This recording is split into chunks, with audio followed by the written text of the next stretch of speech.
ಬನ್ನಿ ವಿದ್ಯಾರ್ಥಿಗಳೇ, ನಿಮಗೆಲ್ಲ ಶಾಲೆಗೆ ಸ್ವಾಗತ.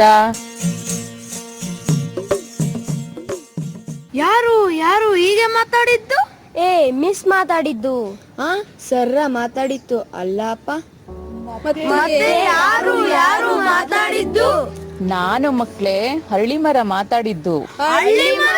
ನೀನು ಮಾತಾಡಿದ್ದು? ಹೌದು ಮಕ್ಕಳೇ, ನಾನೇ ಮಾತಾಡಿದ್ದು. ನನ್ನಲ್ಲೂ ಭಾವನೆಗಳಿವೆ, ನನ್ನಲ್ಲೂ ಕೂಡ ನೀವು ವರ್ತನೆಗಳನ್ನು ಕಾಣಬಹುದು. ಪ್ರಚೋದನೆಗೆ ತಕ್ಕ ಪ್ರತಿಕ್ರಿಯೆಯನ್ನು ನಾನು ತೋರಿಸಬಲ್ಲೆ. ಹೌದಾ? ನಾನು ನಿಮ್ಮ ಶಾಲೆಯ ಆವರಣದಲ್ಲಿ 50-60 ವರ್ಷಗಳಿಂದ ಬದುಕುತ್ತಿದ್ದೇನೆ. ನೀವು ನನ್ನ ನೆರಳಿನಲ್ಲಿ ಪ್ರಾರ್ಥನೆ, ಬಿಸಿ ಊಟ ಅಲ್ಲದೆ ಹಲವು ಸಾಂಸ್ಕೃತಿಕ ಕಾರ್ಯಕ್ರಮಗಳನ್ನು ನಡೆಸುತ್ತಿದ್ದೀರಾ, ಹೌದಲ್ವಾ? ಹೌದು. ಅಲ್ಲದೆ ವಿದ್ಯಾರ್ಥಿಗಳೇ, ನನ್ನ ನೆರಳು ರಸ್ತೆಯ ಕಡೆಗೆ ಕೂಡ ಬಾಗಿದೆ. ಅಲ್ಲಿ ಅನೇಕ ಪ್ರಯಾಣಿಕರು ತಮ್ಮ ದಣಿವಾರಿಸಿಕೊಳ್ತಾರೆ. ನನ್ನ ಮಡಿಲಿನಲ್ಲಿ ಅನೇಕ ಪಕ್ಷಿಗಳು ಗೂಡಿ ಕಟ್ಟಿ ವಾಸಿಸುತ್ತಿವೆ. ಅಲ್ಲದೆ ಇಲ್ಲಿ ಚಿಟ್ಟೆ, ಇರುವೆ, ಮಿಡತೆ, ಹಲವು ಕೀಟಗಳು ಸಹ ಜೀವಿಸುತ್ತಿವೆ. ಹೌದು, ನಾವು ಅನೇಕ ಜೀವಿಗಳನ್ನು ನಿನ್ನ ಮೇಲೆ ನೋಡುತ್ತಿದ್ದೇವೆ. ಅಷ್ಟೇ ಅಲ್ಲ ಮಕ್ಕಳೇ, ನನ್ನ ಅನೇಕ ಋಷ್ಣ ಸ್ನೇಹಿತರಿದ್ದಾರೆ. ಮಾನವ ಮತ್ತು ಇತರ ಜೀವಿಗಳಿಗೆ ಅವುಗಳಿಂದ ಅನೇಕ ಪ್ರಯೋಜನಕಾರಿಯಾಗಿದೆ. ಉದಾಹರಣೆಗೆ ಕಾಡುಗಳಿಂದ ಅನೇಕ ಪ್ರಯೋಜನಗಳಿವೆ. ಕೈಗಾರಿಕೆಗಳಿಗೆ ಅವು ಕಚ್ಚಾ ವಸ್ತು ಕೊಡ್ತವೆ, ಪೀಠೋಪಕರಣಗಳನ್ನ ತಯಾರಿಸ್ತೀವಿ, ಔಷಧೀಯ ಸಂಪತ್ತಾಗಿವೆ. ಅನೇಕ ಜೀವಿಗಳಿಗೆ ಅದು ಆವಾಸ ಸ್ಥಾನ, ಒಳ್ಳೆಯ ಗಾಳಿ ದೊರೆಯುತ್ತೆ.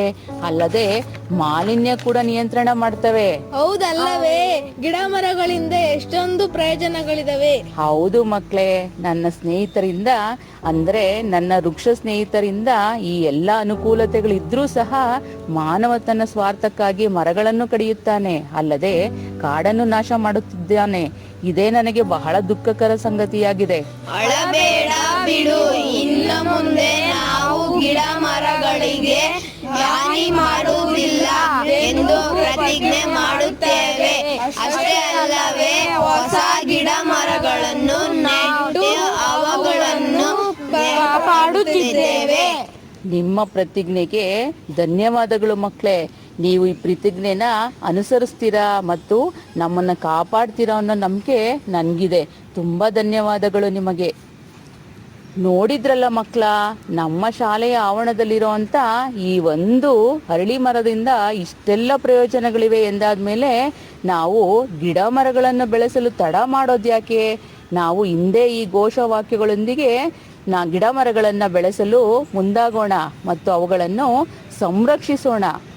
ಮಗುವಿಗೊಂದು ಮರ, ಶಾಲೆಗೊಂದು ವನ, ಮನೆಗೊಂದು ಮರ, ಊರಿಗೊಂದು ವನ, ಕಾಡು ಬೆಳೆಸಿ ನಾಡು ಉಳಿಸಿ, ಪರಿಸರ ಸಂರಕ್ಷಣೆ ನಮ್ಮೆಲ್ಲರನ ಹೊಣೆ. ಧನ್ಯವಾದ ವಿದ್ಯಾರ್ಥಿಗಳೇ. ನೀವೆಲ್ಲ ಈ ಒಂದು ಘೋಷವಾಕ್ಯಗಳನ್ನ ಅನುಸರಿಸಿ ಗಿಡ ಮರಗಳನ್ನ ಕಾಪಾಡಿ ಪರಿಸರವನ್ನ ಸಂರಕ್ಷಿಸ್ತೀರಾ ಅನ್ನೋ ನಂಬಿಕೆ ನನ್ನಲ್ಲಿದೆ. ಧನ್ಯವಾದ. ಬನ್ನಿರಿ ಶಾಲೆಗೆ